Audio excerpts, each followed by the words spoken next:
sur le thème suivant, libre pour de vrai, avec la question derrière un peu de qu'est-ce qui nous rend esclaves, et on sait bien que, voilà, on va pas tourner 3 heures autour du pot, il y a notamment tout ce qui concerne les addictions. De quoi sommes-nous esclaves ? En particulier les jeunes, mais enfin bon, vous savez, je dis ça pour les jeunes, mais c'est assez général, c'est assez universel. Il y a deux grands esclavages, il me semble, à l'heure actuelle. C'est typiquement le porno, les écrans, voilà, un peu ces deux grands esclavages. Et puis aussi, j'essaierai d'aborder un peu dans un deuxième ou troisième temps la question du manque de confiance et de la dépendance du regard des autres, voilà, de faire des choses pour plaire, et ce qui nous empêche d'être pleinement libres. Alors la première chose que j'aimerais voir avec vous, donc, c'est justement un peu ces deux esclavages que sont le porno et puis les écrans. Alors le porno, tout d'abord quelques chiffres. 74% des hommes de 18-25 ans ont déjà consulté des sites porno, 49% des femmes du même âge. Voilà. 3/4 et la moitié. Voilà. Et chaque mois, c'est à peu près la moitié des hommes de cette tranche d'âge et 20%, donc 1/5 des femmes de cette tranche d'âge. Voilà. Chez les adultes, de façon plus globale, on a les 3/4 des hommes et 40% des femmes. Bref, c'est massif, c'est massif. Voilà, donc peut-être quelques-uns parmi vous n'ont jamais consulté, n'ont jamais vu ce genre de choses. Remerciez le Seigneur, mais c'est probable, voilà, que tous parmi nous, ce sont des choses que nous avons pu voir et qui d'ailleurs ont pu nous blesser. Aussi par rapport à cette question-là, voilà, la tranche d'âge principale, les plus grands consommateurs sont les 18-25 ans, devant les 25-34 ans. Voilà, c'est la tranche d'âge la plus touchée, même si ça commence très jeune. Dès 12 ans, un garçon sur 2 a déjà visité un site porno, et même il le fait chaque mois. Et 31% des filles autour de 12 ans. Voilà. Et pour les 16-17 ans, ils représentent 30% des visiteurs. Ce qui représente, mais encore quelques chiffres, mais je pense que c'est pour quand même prendre conscience de ça, ça représente en moyenne 50 minutes par mois, voilà, pour cette tranche des 16-17 ans. Donc c'est colossal. Alors il y a quand même une chose qui a aidé, c'est la mesure de vérification d'âge, vous voyez, qui a été. Alors je sais pas trop où ça en est parce que ça a été mis, ça a été enlevé, ça a été remis, mais voilà. Mais ça a clairement fait diminuer les statistiques et même aider à arrêter un certain nombre de personnes. Donc voilà pour ce constat en chiffres, voilà, qui est assez dramatique. Pourquoi ? Parce qu'évidemment ça a des conséquences très fortes. Les conséquences très fortes, elles sont au moins de 2 ordres. La première conséquence, c'est que c'est une addiction. Voilà, et comme toutes les addictions, c'est très difficile d'en sortir. Qu'on soit accro à la cigarette, à la drogue ou au porno, en fait, on a exactement les mêmes mécanismes. Alors, je pense que vous allez tous regarder au moins une fois sur Internet un peu comment ça fonctionne, les addictions. Vous savez, c'est la dopamine qui est sécrétée dans le cerveau. Et puis, en fait, on recherche ce petit boost, voilà. Et le truc, c'est qu'on s'y habitue. Et donc, il faut que ce soit toujours plus fort parce que, en fait, si on reproduit exactement la même chose, la dose de dopamine à chaque fois, elle est moins forte. Voilà, donc on s'habitue, ça fait de moins en moins d'effets, donc on est obligé d'avoir des choses, des contenus du coup de plus en plus violents, de plus en plus forts. Voilà, et évidemment c'est dur d'en sortir parce que dans notre cerveau en fait il y a quelque chose qui dit mais je veux ça, voilà, je veux ça. Donc ça voilà, c'est de façon générale pour les addictions, mais il y a d'autres conséquences en fait qui concernent l'amour et auxquelles on ne s'attend pas. En particulier, le développement du porno a réduit l'activité sexuelle. On pourrait se dire, il y a du porno partout, donc tout le monde couche avec tout le monde. Pas du tout. En fait, donc je vous cite là une étude américaine Les relations sexuelles à l'âge de terminale, dans les années 90, 1990, 65% des jeunes en avaient. En 2020, c'était 57%.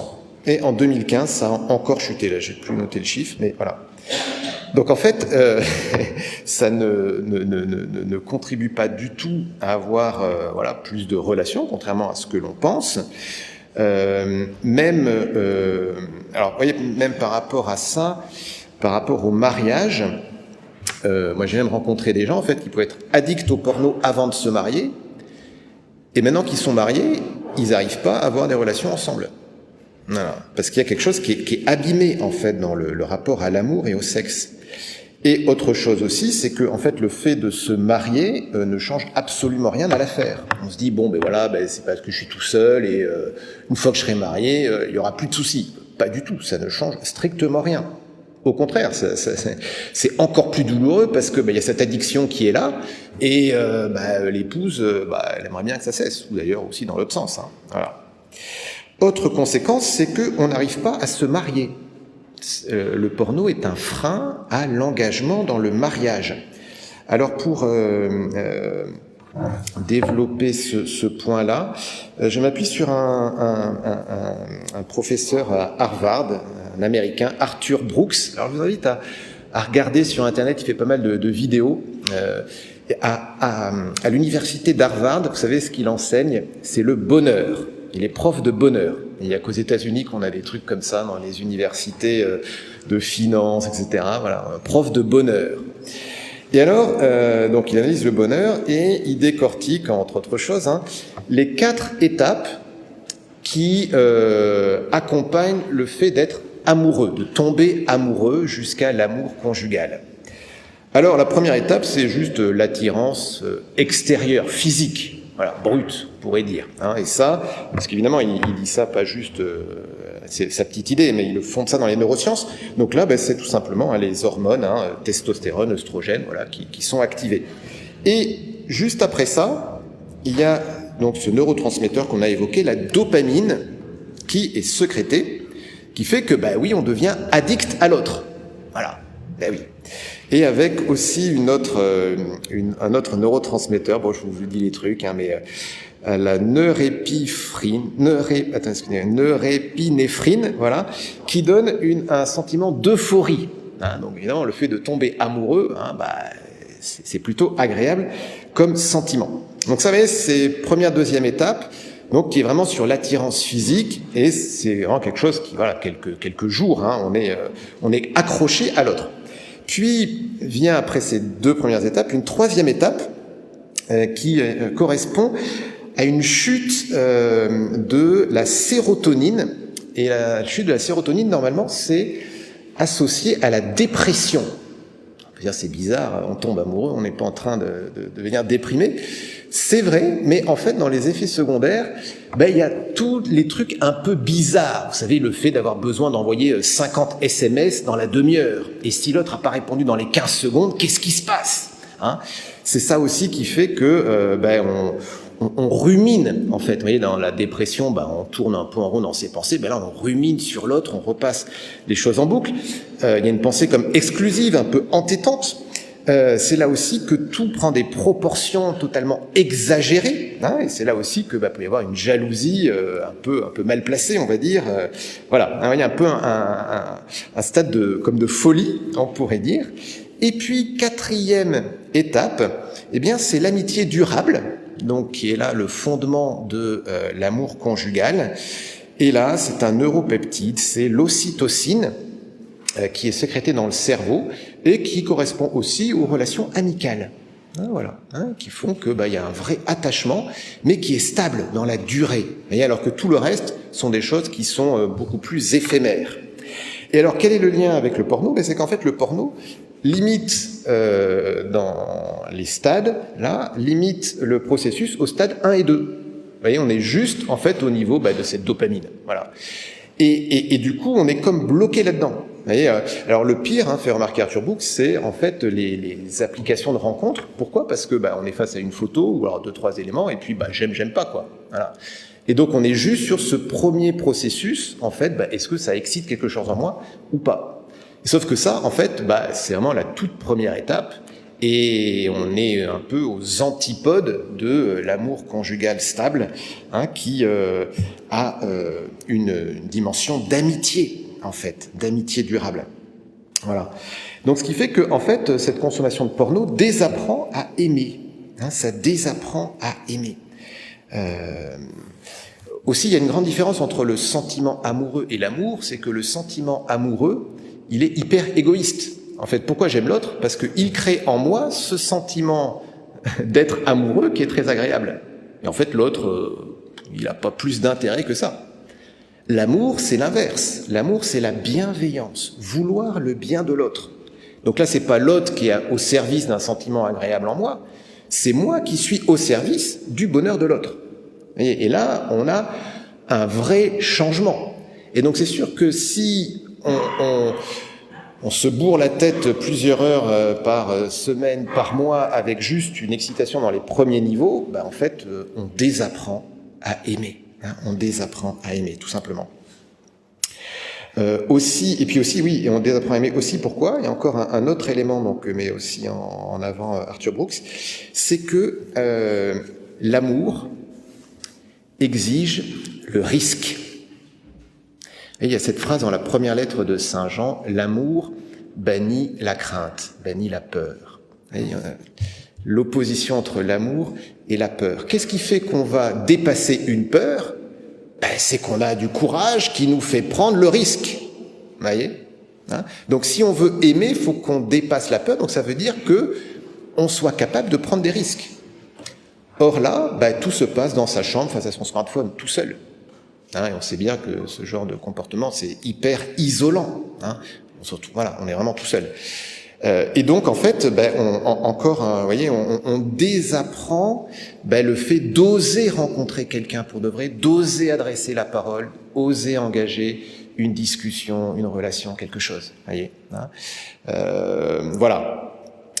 Bon, on pourrait développer longuement, mais voilà déjà quelques éléments. Pour les écrans, on a des choses assez similaires. Juste pour vous donner aussi quelques chiffres pour commencer, là, de 2025, en moyenne, pour un Français, c'est 4 heures par jour d'écran, en plus du travail. En plus du travail. Voilà. 4 heures par jour. À 2 ans, c'est déjà 56 minutes par jour. La tranche d'âge la plus consommatrice, c'est les 11-14 ans, avec 8h23 d'écran par jour, indépendamment de l'école, du travail, etc. Vous imaginez, voilà. Donc là c'est pareil, on a le même phénomène d'addiction. Pareil, on pourrait développer. YouTube, c'est environ 1 heure par jour, voilà. Des 15-24 ans, etc. Alors, sur les écrans, il y a quelque chose qui est très intéressant, c'est l'année 2012. Qu'est-ce qui s'est passé en 2012? Eh bien, c'est que, alors là, c'est des stats américaines, mais en France, c'est peut-être décalé de 1 an ou 2. En 2012, 50% des Américains ont un smartphone. C'est-à-dire que c'est le moment de la courbe où, voilà, c'est devenu un peu exponentiel, et c'est le point de basculement, voilà. Plus de la moitié des Américains avaient un smartphone. Eh bien, à partir de 2012, la dépression a augmenté, a été multipliée par 2. Les comportements à risque, donc ça c'est pour les jeunes en particulier, les comportements à risque, donc automutilation, drogue, tentative de suicide, etc., ça a triplé. La solitude a augmenté, et la chute des amitiés, donc avant 2012, en gros, les jeunes, notamment à la sortie du lycée ou comme ça, il y avait au moins la moitié qui passait du temps avec des amis. On est passé de 50% à 30%. Voilà. Et puis, satisfaction de vivre a diminué, le mal-être a augmenté, l'estime de soi a diminué, etc. Et aussi quelque chose d'intéressant, c'est que ce mal-être généralisé, lié au smartphone, concerne beaucoup plus les filles que les garçons. C'est au moins 2 ou 3 fois plus. Voilà. Et on pense notamment à cause de la dimension de comparaison liée aux réseaux sociaux. Je pense que vous avez remarqué que sur les réseaux sociaux, On ne poste jamais une photo de soi quand on est en train de pleurer, quand on est malade, ou voilà, on poste des photos de soi que quand tout va bien, on est en vacances, on s'est fait beau, etc. Non. Donc forcément, il y a un décalage là et qui est très difficile à vivre. D'ailleurs, Arthur Brooks fait remarquer que si vous voulez être plus heureux, supprimez les miroirs de chez vous. Regardez-vous le moins possible. Voilà, parce que le regard narcissique sur soi est extrêmement dévastateur. Voilà. Alors bon, après ce constat sympathique, hein, qu'est-ce qu'on peut faire, hein, mais voilà, je voulais quand même, vous voyez, bon, on a passé un petit quart d'heure là pour mettre ça en œuvre, c'est que, en fait, si on n'a pas conscience qu'il y a un problème, on n'est pas motivé pour faire quelque chose. Si on se dit oui, bon, mais d'accord, mais le téléphone, je sais que j'en fais un petit peu trop, mais enfin, bon, oui, le porno, mais c'est une fois de temps en temps, bon. Bon, si on est à minimiser, en fait, voilà, on change rien. Hein, donc il y a un moment, il faut prendre conscience qu'il y a un problème pour pouvoir décider de changer. C'est comme pour le péché d'ailleurs. Hein. Si on se reconnaît jamais pécheur, on s'améliorera jamais. Hein, et comme confesseur ici à la basilique, je peux vous dire que les personnes qui voient le mieux leur péché sont les personnes qui se confessent le plus souvent. Si vous confessez tous les 2-3 ans, bon, vous avez 2-3 péchés. Voilà. Si vous confessez tous les mois ou toutes les 3 semaines, vous avez une bonne petite liste, hein, je vous assure. Hein, voilà. Donc, on a besoin de voir son péché pour s'améliorer. Hein, voilà. Alors, donc, vous voyez, c'était un peu la première chose, la nécessité d'une prise de conscience. Hein. Bon, on sait que tout ça, ça nous fait du mal. On sait aussi que c'est un péché. Hein, vous voyez, tout ce qui est pornographie, fornication... voilà, c'est pas l'Église qui dit que c'est mal, hein. Vous l'avez dans l'Évangile à plein de reprises, hein, Matthieu 15, 1 Corinthiens 5, 1 Corinthiens 6, 1 Corinthiens 10. Et je vous lis juste Éphésiens 5.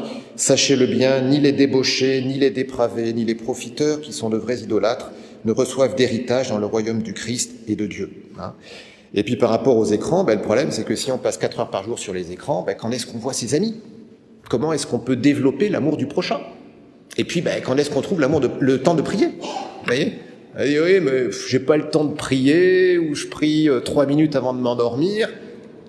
Tu viens de passer 1 heure sur YouTube. Dis pas que t'as pas le temps de passer un quart d'heure ou une demi-heure avec Jésus. Vous savez que 1 quart d'heure, c'est 1% d'une journée. Hein, on a 96 quarts d'heure dans une journée. Hein, donc si vous offrez 1 quart d'heure à Jésus par jour, vous trouvez peut-être que c'est formidable, mais ça fait 1%. Vous avez offert 1% à Jésus. Non, voilà. Donc, on peut offrir du temps au Seigneur. Donc, prise de conscience. Ensuite, il faut le vouloir. Il faut vouloir changer. Hein, il faut vouloir changer. Alors, pour changer, il y a toujours 2 aspects. S'appuyer sur Dieu et faire des efforts soi-même, des efforts humains. Et on a besoin des 2. Hein. Jésus nous dit en Jean 15, 5, « En dehors de moi, vous ne pouvez rien faire. » Alors, bon, ça ne veut pas dire que si on n'est pas catho, on ne peut pas sortir des addictions et qu'on ne peut pas se libérer, évidemment. Mais n'empêche que le bon Dieu nous donne sa grâce, hein, et elle est puissante. Voilà. Hein, elle est vraiment puissante. Donc, prenons au sérieux. En dehors de moi, vous ne pouvez rien faire. Hein. Appuyons-nous sur Dieu. Hein. Mais on a aussi besoin de s'engager personnellement soi-même. Hein. Et attention à cette attitude un peu défaitiste. Ouais, tout le monde fait ça. J'ai essayé 2 fois d'arrêter, ça n'a pas marché. Donc bon, maintenant, faut que je fasse avec. Non, non, non, non, non. Hein, Dieu veut que nous soyons libres, hein, donc relevons le défi. Hein. Et voyez, cette nécessité de l'engagement personnel, c'est aussi attention à pas dire il faut, je vais prier et puis tout ira bien. Hein. Alors de fait, je peux prier et tout peut aller très bien, hein, mais Dieu nous honore trop pour faire les choses à notre place. Hein. Vous voyez, c'est un peu facile de dire, j'ai prié pour arrêter telle ou telle addiction, ça n'a pas marché, c'est donc que Dieu ne veut pas que j'arrête. Hein? Non, hein, non. Dieu veut que l'on s'engage. Ce n'est pas ceux qui disent « Seigneur, Seigneur » qui entreront dans le royaume des cieux, mais c'est en faisant la volonté de mon Père qui est aux cieux. Et vous avez une des affirmations les plus souvent répétées, je pense, dans l'ensemble de la Bible, Ancien comme Nouveau Testament, Dieu rendra à chacun selon ses œuvres. Ou Saint Paul qui répète souvent, il faut se donner de la peine, que votre charité se donne de la peine. Donc, engageons-nous. Engageons-nous. Donc, essayons de développer notre volonté. Alors, développer notre volonté, ça consiste à développer ce qu'on appelle les vertus. Alors, les vertus, qu'est-ce que c'est ?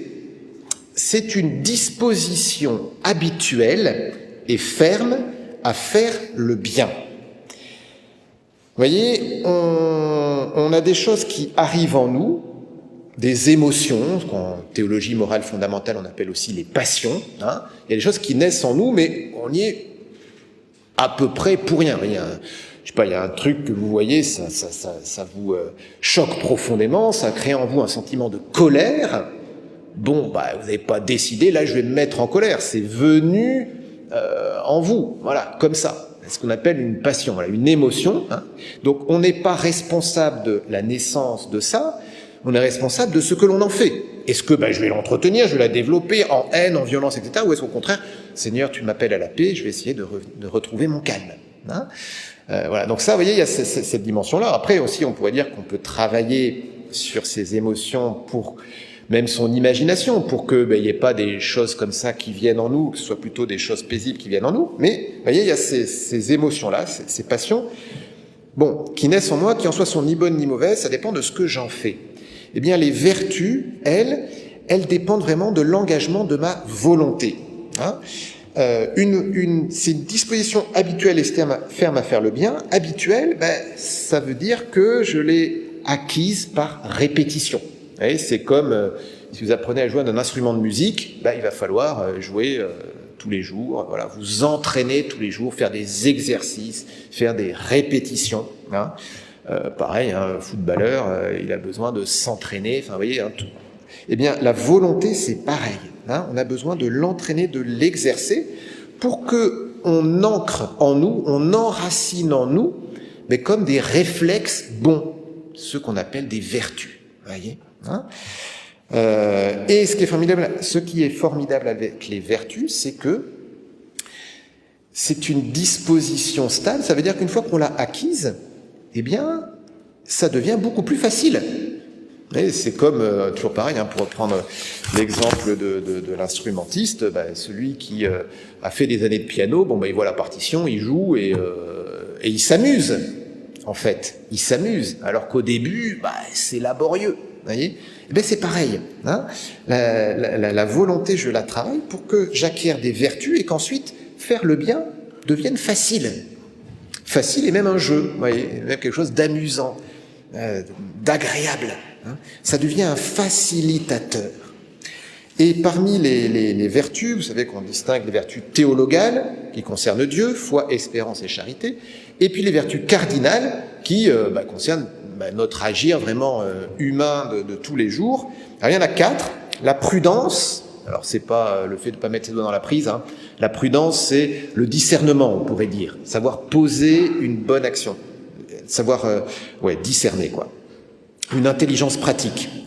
Ensuite, il y a la justice. Donc, c'est rendre à chacun ce qui lui est dû. Donc, avoir des relations avec les autres qui soient correctes. Et puis, on a 2 vertus qui nous concernent, là. La vertu de force et la vertu de tempérance. La vertu de force, c'est ce qui va nous aider à faire 2 choses. Ça peut nous aider à faire un coup d'éclat.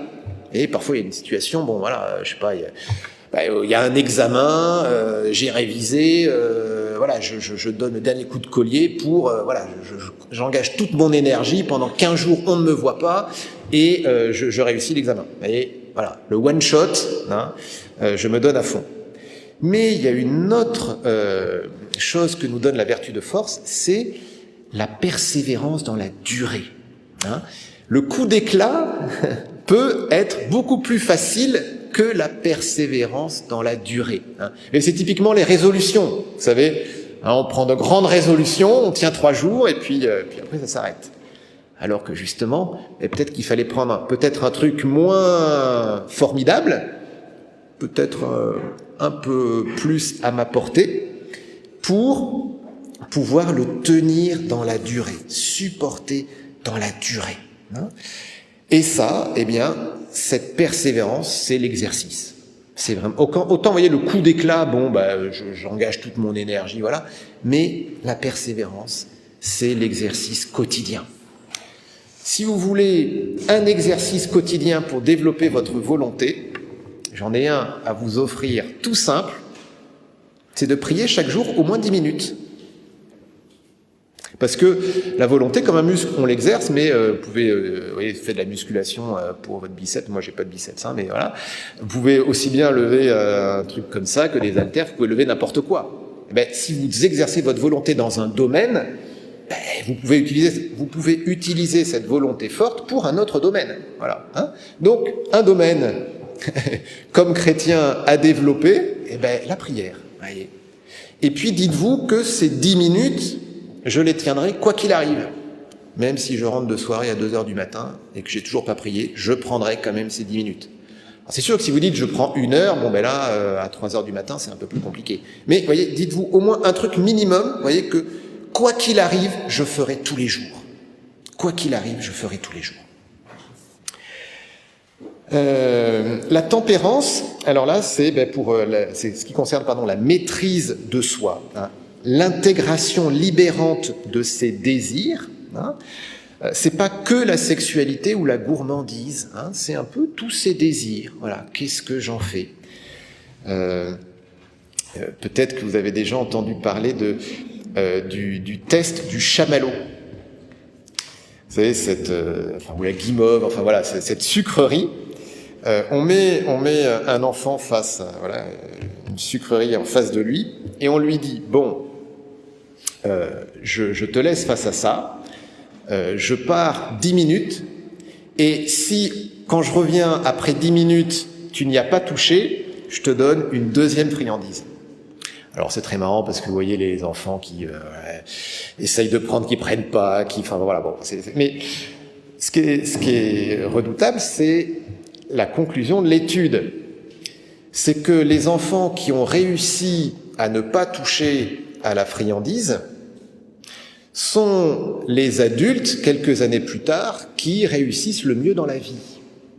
Alors, il y a d'autres éléments, quand même, c'est pas juste ça, c'est pas prédéterminant, mais c'est pour dire, vous voyez, que le fait de maîtriser ses désirs, donne des capacités pour ensuite mieux gérer plein de situations dans la vie. Parce que si je suis juste, j'aime pas, je fais pas, en fait, on devient très vite limité. Beaucoup de choses dans la vie nécessitent que je patiente, je persévère pendant beaucoup de temps avant d'arriver à ce que je voulais. Voilà. Toujours est-il, vous voyez que c'est comme la force, avec cette dimension de persévérance que je peux entraîner. Là, c'est pareil, vous voyez, nous sommes dans ce temps de carême. Bon, est-ce que telle ou telle chose que j'aimerais manger, je peux pas la repousser un peu ou ne pas la prendre, vous voyez, pour m'entraîner à me libérer de tout cela.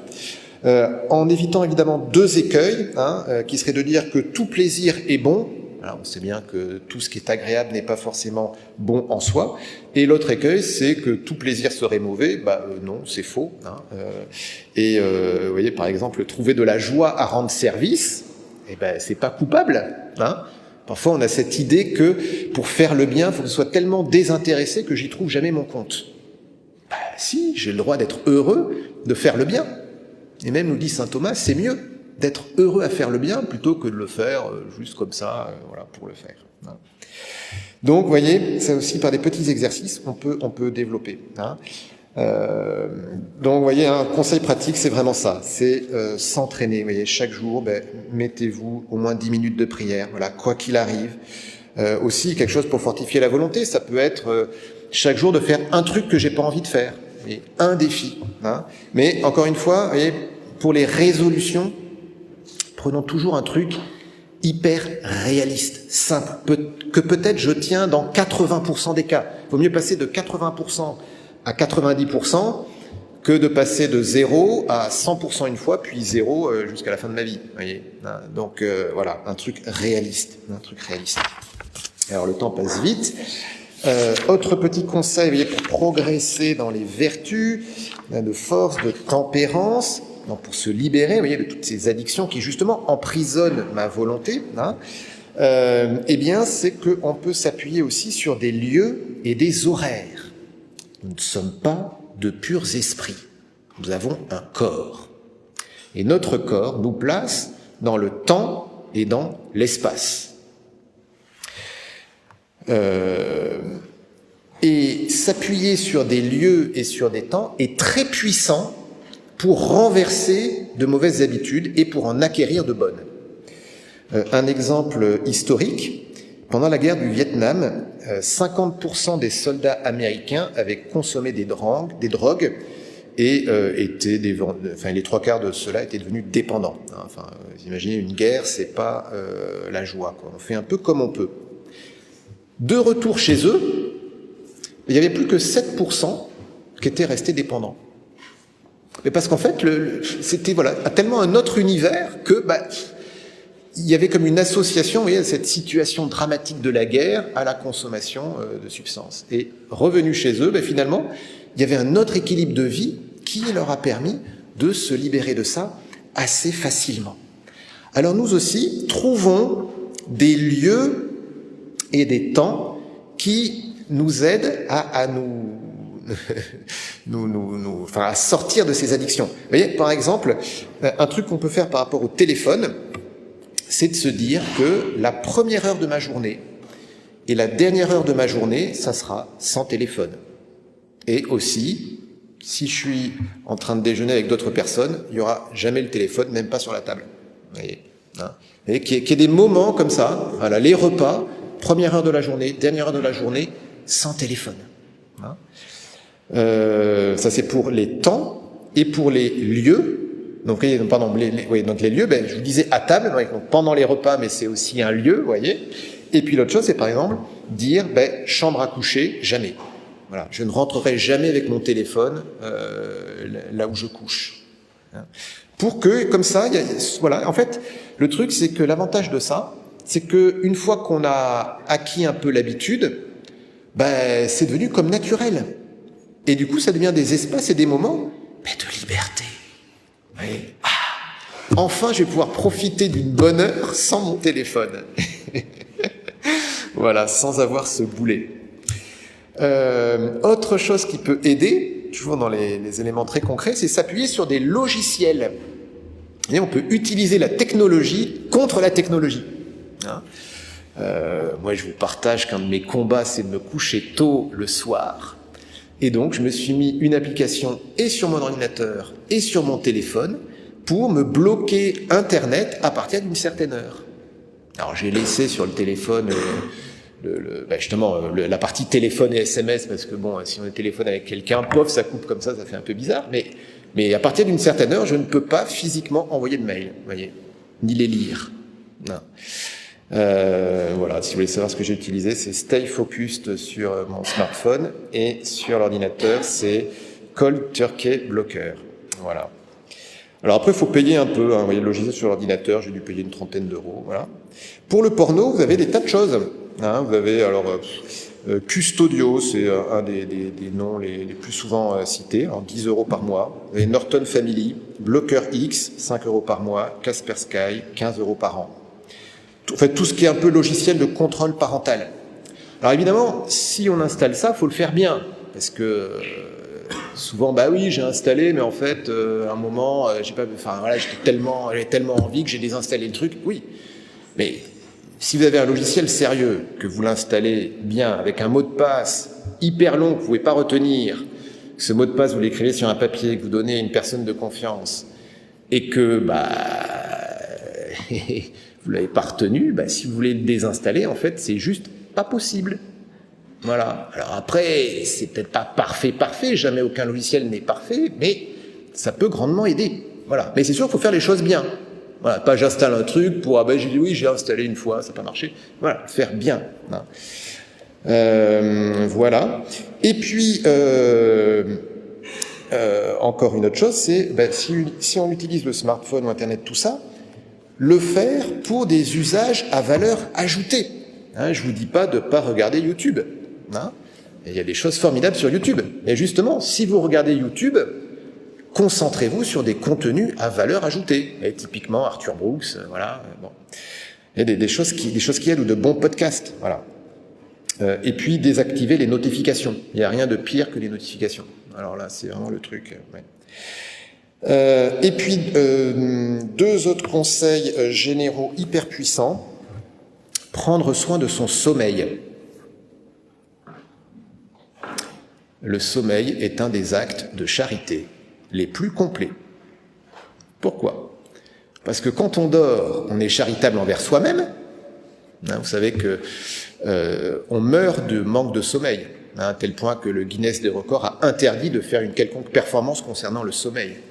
Vous savez, quand on change d'heure, quand on perd 1 heure de sommeil, dans les hôpitaux, il y a 25% d'infarctus en plus, juste pour 1 heure de sommeil en moins.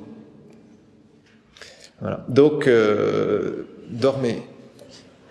Charitable pour soi, charitable envers les autres. Ben oui, on sait bien qu'on est de bien meilleure humeur quand on a bien dormi, et qu'on n'est pas passablement irritable si il nous manque un peu de sommeil. Et puis c'est charitable envers le bon Dieu, parce qu'on prie beaucoup mieux en étant en forme qu'à moitié endormi. Voilà. Donc, vous voyez, ça c'est vraiment un truc. Le sommeil, et par rapport à toutes ces tentations, c'est sûr que quand on est crevé, on est extrêmement vulnérable. On est extrêmement vulnérable. Donc dormons. Il n'y a pas de honte à être fatigué. Jésus a été fatigué. C'est même la circonstance d'un épisode majeur de l'évangile de Jean, en Jean chapitre 4, la rencontre avec la Samaritaine. Comment ça a démarré ? Jésus qui est fatigué, qui s'assied au bord du puits, et qui va même envoyer les apôtres faire les courses à sa place. Et nous, on va dire « Ah non, mais j'y vais, je me dévoue ». Non, il a accepté d'être fatigué. Et c'est ce qui lui a permis, justement, de rencontrer la Samaritaine, et puis d'être en forme, parce qu'il a eu un petit temps pour se reposer avant. Voilà. Mais c'est sûr que, vous voyez, le sommeil, c'est un lâcher-prise. C'est un lâcher-prise. Alors ça va aller avec le dernier point que j'aimerais voir avec vous, c'est l'amour du Christ, mais on y arrive. Je vous disais, donc le sommeil, autre point, et ça je pense que c'est une clé, et pour le porno, et pour les smartphones, et même pour le bonheur de façon générale. Apprendre à se détendre de façon saine, c'est-à-dire sans écran. Au XXIe siècle, nous avons des modes de vie hyper stressants, infiniment plus que nos grands-parents. C'est très clair, on a des rythmes de vie, même si on a l'impression de rien faire, qui n'ont rien à voir à ce qu'il pouvait y avoir il y a 50 ans ou un siècle. Donc on ait besoin de se détendre, c'est normal. Qu'on soit stressé, c'est normal. En plus, à Paris, en Île-de-France, les transports, les machins, donc c'est normal. Mais le truc, c'est que trouvons-nous des façons de nous détendre qui nous font du bien. C'est ça l'enjeu. Le problème, c'est qu'on est crevé, alors on prend son téléphone, et puis on commence à scroller, et puis on n'arrive pas à lâcher l'écran, donc ce qui fait qu'on se couche tard, donc on est encore plus fatigué, et comme on ne s'est pas reposé, on a encore plus de mauvaise humeur. Donc trouvons-nous des choses qui nous font du bien. Alors, quelques petites idées. Dans les choses qui font du bien, c'est profiter de la nature. Alors, je sais bien qu'en Île-de-France, c'est pas forcément ce qu'il y a de plus répandu, mais quand même, il y a quelques parcs, il y a quelques bois, quelques arbres. Mais ne serait-ce que marcher tout simplement, vous voyez, à écouter les petits oiseaux, c'est le printemps qui arrive, ils commencent à chanter, ça fait un bien fou. Nous ne sommes pas de purs esprits, nous sommes avec un corps. Et notre corps, il est fait pour vivre en lien avec la nature. Dans les choses aussi puissantes pour notre bonheur, il y a tout ce qui est artistique et créatif. Typiquement, jouer de la musique, par exemple, mais ça peut être, s'il y en a qui veulent se lancer à peindre, faire de la couture, j'en sais rien, des maquettes, il y a des tas de trucs. trouvez-vous quelque chose, enfin, maintenant, il y a même, oui, alors je sais pas si ça continue, mais il y avait une mode, là, vous savez, même faire des coloriages, vous savez, il y a de beaux dessins, voilà. Mais bon, pourquoi pas, trouvons-nous un truc, vous voyez, qui développe aussi notre créativité, notre dimension artistique, hein. On a besoin de ça. Tout ce qui est lecture également, hein, lecture, le sport, hein, on a besoin de dépenser de l'énergie. Hein, là aussi, vous voyez, si on compare il y a 50 ans ou il y a un siècle,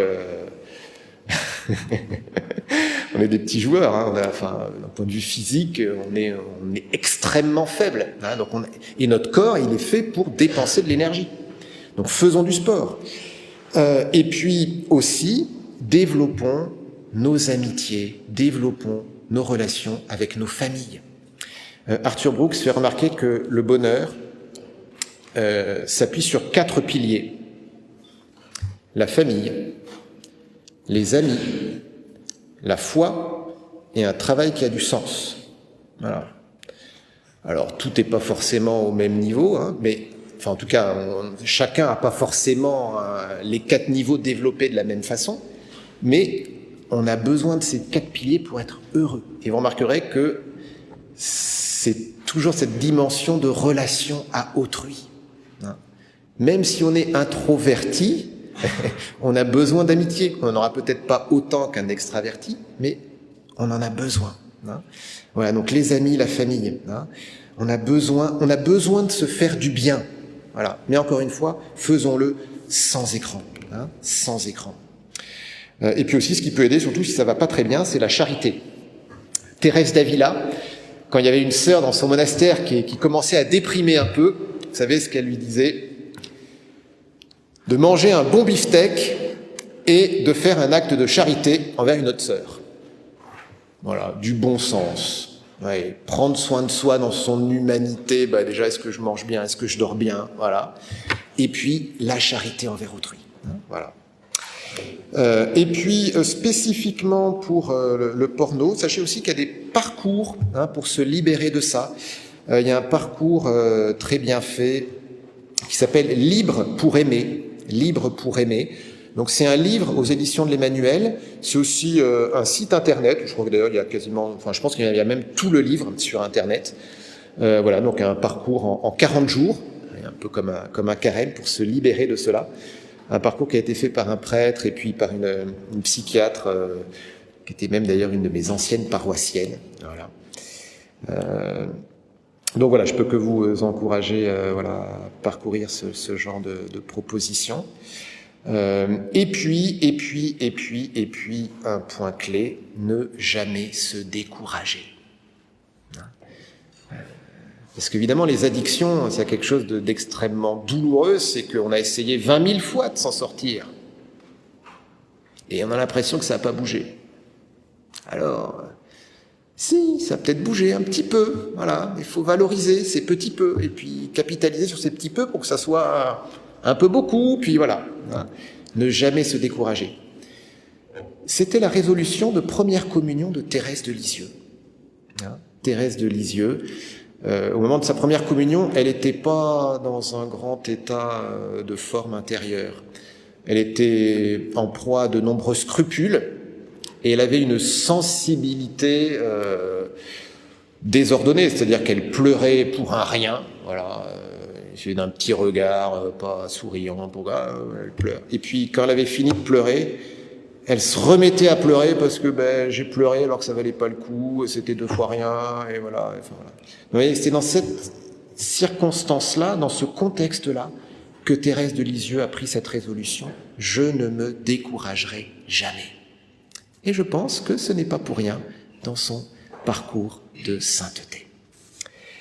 Le dernier point que j'aimerais voir avec vous, c'est l'amour du Christ qui rend libre.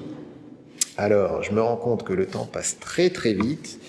Je suis beaucoup plus bavard que ce que je pensais. Alors, on va essayer d'aller à l'essentiel là-dessus. Vous voyez, je vous disais, pour avancer, on a besoin de la grâce de Dieu et on a besoin de nos efforts personnels. Je vous ai parlé d'un certain nombre de pistes d'efforts personnels. Maintenant, comment nous appuyer sur l'amour du Christ pour avancer. Alors, vous voyez, ce qui est fondamental, c'est que tous, nous avons besoin d'être aimés.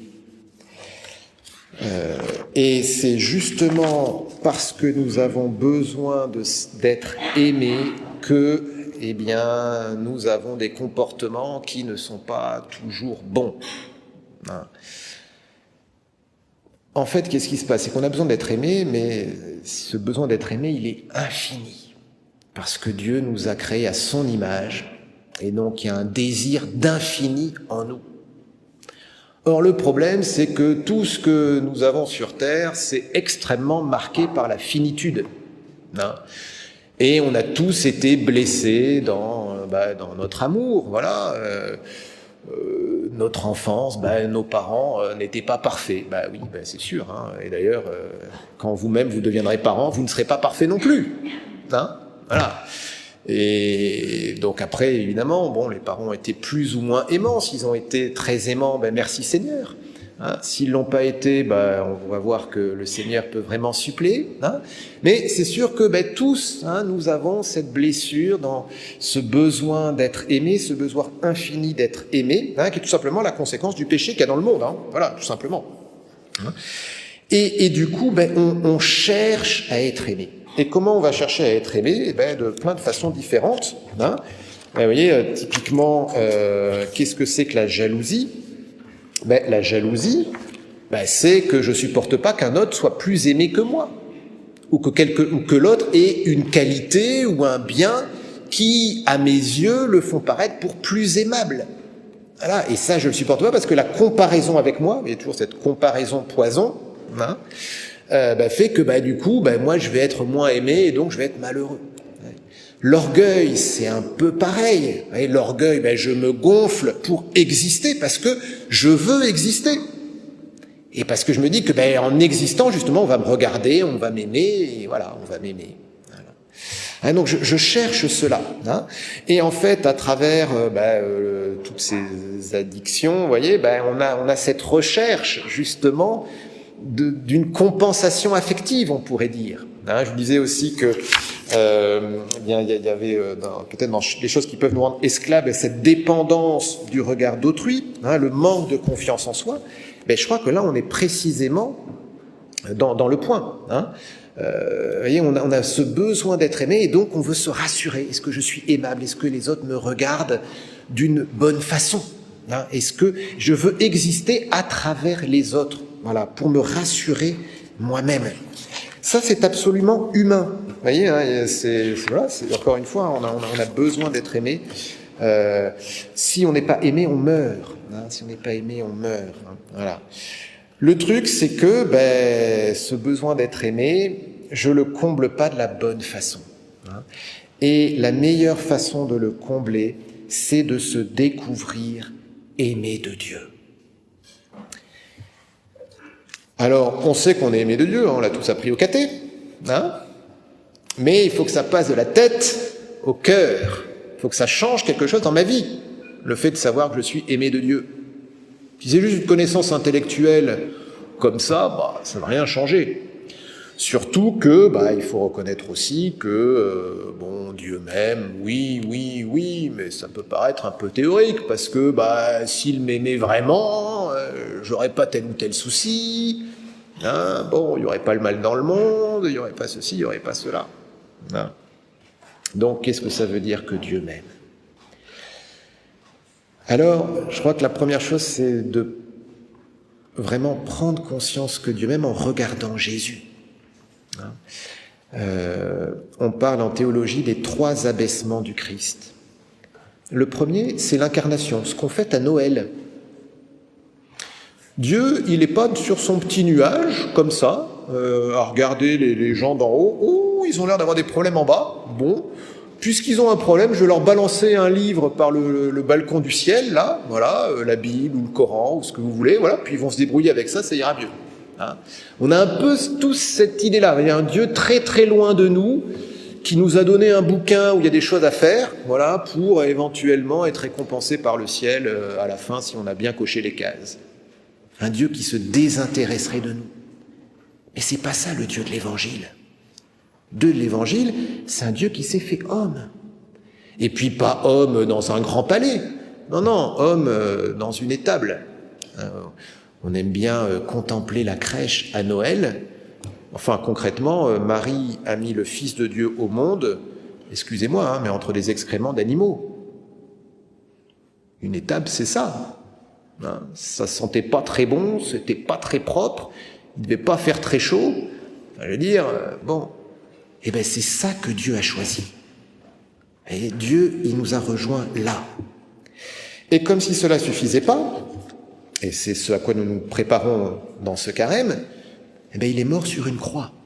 Et deuxième abaissement, Dieu s'est fait homme, très bien, mais dans l'humilité, et puis jusqu'à l'extrême de la souffrance et de la mort.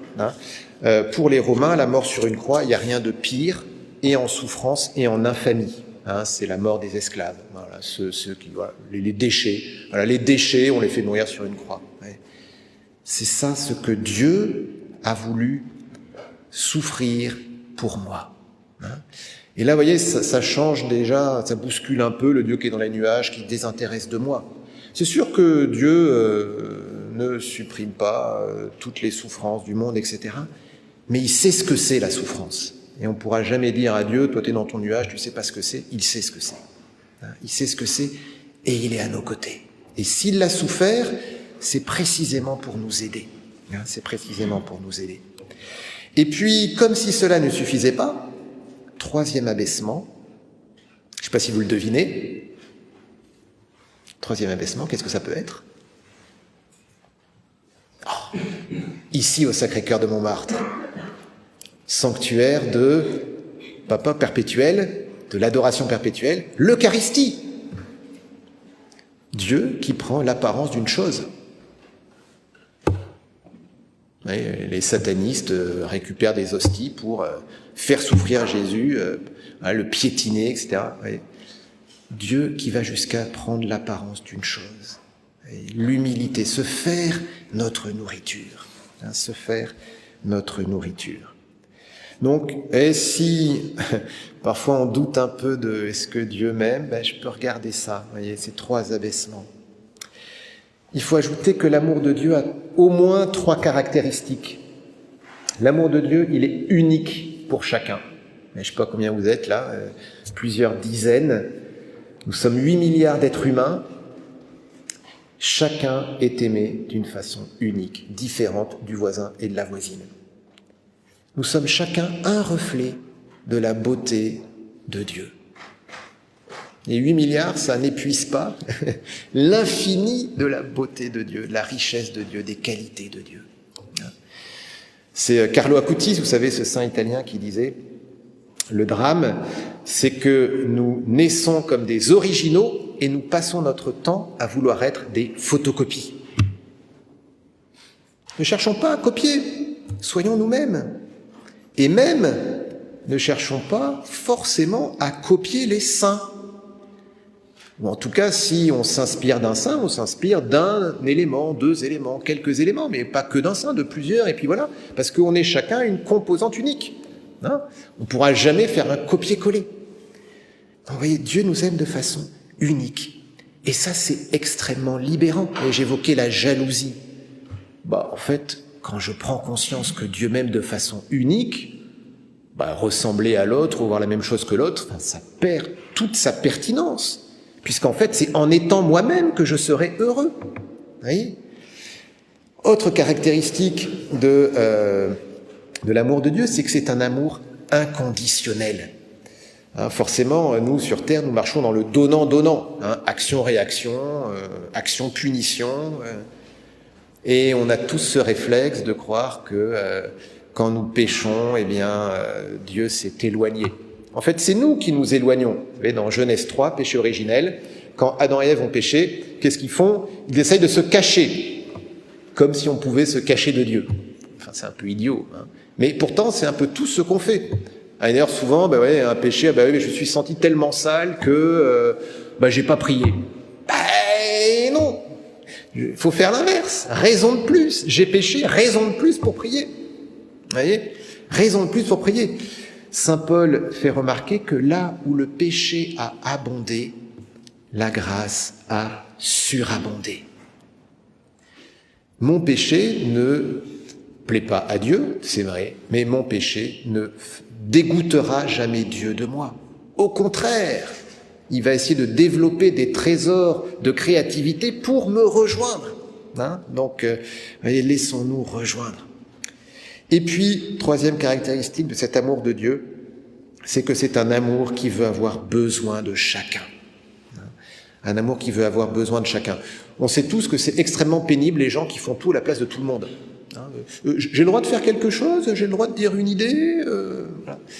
Au contraire, on se sent honoré quand on nous demande de faire quelque chose qui correspond à ce qu'on aime bien faire ou à nos capacités. Mais Dieu fait la même chose avec nous. Dieu a absolument pas besoin de nous. Vous savez, cette parabole des serviteurs inutiles, le grec c'est bien inutile, bon à rien. Il ferait bien mieux sans nous. Mais il nous honore tellement qu'il veut avoir besoin de notre action pour faire le bien dans le monde.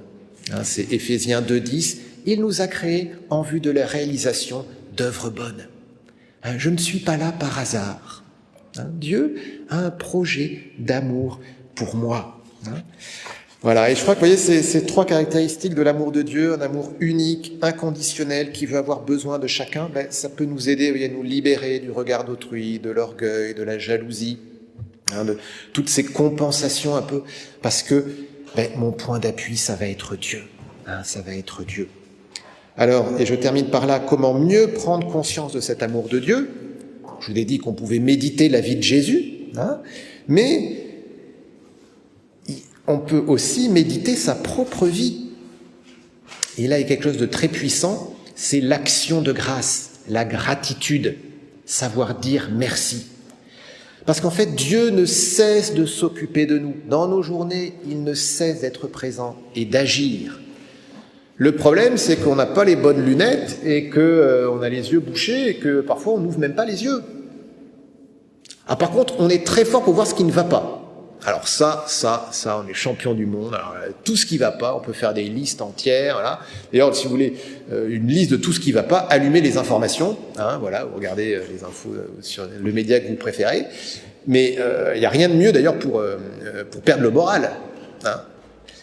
Mais non, il faut qu'on se change de focalisation. Il faut qu'on apprenne à voir l'œuvre de Dieu. Et ça, chaque jour. Et même à chaque heure du jour. Est-ce que j'ai su voir à 8h42 le petit rouge-gorge qui a chanté ? Est-ce que j'ai su dire merci à 8h57 pour la correspondance de RER que j'ai pas eu à attendre ?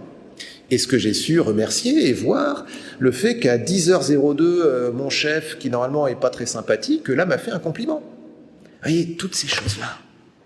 Dieu ne cesse de s'occuper de moi, mais il faut que je le voie. Sinon, c'est comme l'eau sur les plumes d'un canard, ça glisse.